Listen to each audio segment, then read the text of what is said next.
All right, just wanted to show what the cold start condition is here. I was having a hard start, 2009 HHR, 2.4 liter. There's roughly 79,000 miles on it. This only happens after it's been sitting for a while. So it's been sitting since 5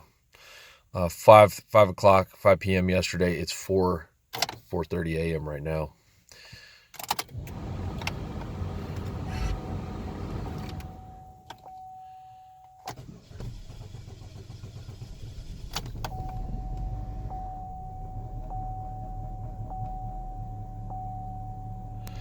So I had to tap the gas pedal just a hair to get it to run. So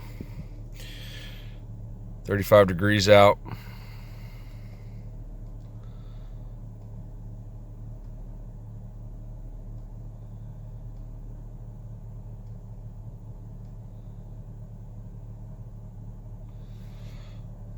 $43 degrees coolant.